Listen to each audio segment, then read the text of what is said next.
Hello दोस्तों, आज के इस वीडियो में ब्राह्मण वंश के अंतर्गत कर्ण वंश और सातवाहन वंश के बारे में पढ़ेंगे। देखिए, कर्ण वंश का टॉपिक इतना बड़ा नहीं है कि इस पर एक सेपरेटेड वीडियो बन सके, इसीलिए मैं कर्ण वंश और सातवाहन वंश को कंबाइन कर एक वीडियो बना रहा हूं। लेकिन वीडियो स्टार्ट करने से पहले मैं आपको यह बात बता देता हूं कि इतिहासकारों के बीच कर्ण वंश और सातवाहन वंश को लेकर बहुत मतभेद है, बहुत सारी भ्रांति है और इन दोनों वंश का कंप्लीट डाटा नहीं मिलता है। तो मेरे रिसर्च के अनुसार जितना भी ऑथेंटिक और यूजफुल डाटा मिला है मैं अब तक उपलब्ध करा रहा हूं। तो चलिए स्टार्ट करते हैं कर्ण वंश। देखिए, कर्ण वंश के संस्थापक थे वासुदेव।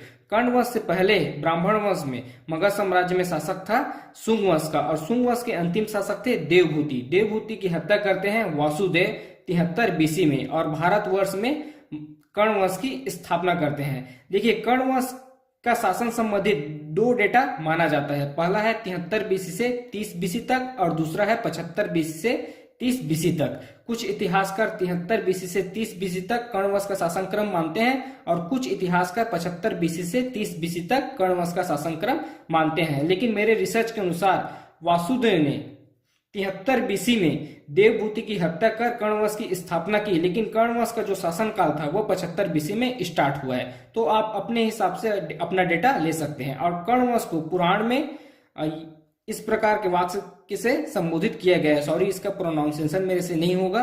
कर्ण वंश के जो शासक हैं, सबसे पहले आए थे वासुदेव, जो कि कर्ण वंश के संस्थापक हैं और इनका शासन काल था 9 वर्षों का। उसके बाद शासन में आए भूमिमित्र और इसका शासन काल था 14 वर्षों का। फिर शासन में आए नारायण और इसका शासन काल था 12 वर्षों का।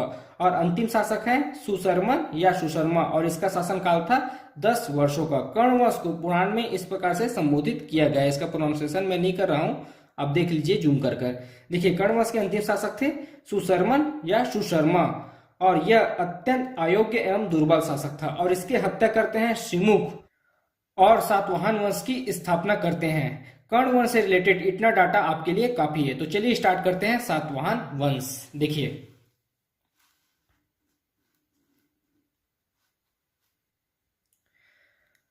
सातवाहन वंश, इसे आंध्र वंश भी कहा गया और इसके शासकों को दक्षिणाधिपति के नाम से संबोधित किया जाता था। इसके शासकों ने दक्षिणाधिपति की उपाधि धारण की थी। सातवाहन वंश का शासन काल था 30 बीसी से 255 एडी तक। सातवाहन वंश में जो राजाओं के नाम है वह माताओं के नाम पर रखने का परंपरा स्टार्ट हुआ। यह प्रथम वंश था जिन्होंने शीशे का सिक्का चलाया और सातवाहन वंश के शासक शीशे का सिक्के का आयात रोम देश से करते थे। इनकी राजधानी प्रतिष्ठान और अमरावती थी। पहले इन लोगों ने प्रतिष्ठान को राजधानी बनाया और बाद में अमरावती को। सातवाहन वंश के शासकों की भाषा थी प्राकृत, तेलुगु और तमिल। सातवाहन वंश के सबसे बड़े प्रतिद्वंदी शक थे। शक इनके सबसे बड़े प्रतिद्वंदी थे। नोट देखिए, सातवाहन वंश के विषय में जानकारी देने वाले स्रोतों का नितांता अभाव रहा एवं उससे संबंधित शिलालेख की संख्या भी कम है और जो प्राप्त हुए हैं उससे पूर्णतः जानकारी नहीं मिलती, जिसके कारण कई इतिहासकारों के बीच इसके शासन एवं प्रशासन को लेकर बहुत सारी मतभेद हैं। देखिए, सातवाहन वंश का जो शासन काल था वह 30 बीसी से 255 एडी तक था और उसका शासन केंद्र भारत के मध्य केंद्रीय भाग में फैला हुआ था। और सातवाहन वंश के बारे में सर्वाधिक जानकारी पूर्वी दक्कन से प्राप्त 19 शिलालेख से मिलता है। पूर्वी दक्कन से जो 19 शिलालेख प्राप्त हुए हैं उससे सातवाहन वंश के बारे में सर्वाधिक जानकारी मिलता है। देखिए, वायु पुराण के अनुसार सातवाहन वंश का शासन काल 411 वर्षों का था, लेकिन विष्णु पुराण के अनुसार सातवाहन वंश का शासन काल 300 वर्षों का था। इसी प्रकार बहुत सारी मतभेद हैं। देखिए, वायु पुराण कहता है कि सातवाहन वंश ने भारत साम्राज्य में 411 वर्षों तक शासन किया, लेकिन विष्णु पुराण के अनुसार यह कहा जाता है कि सातवाहन वंश का शासन काल 300 वर्षों का था।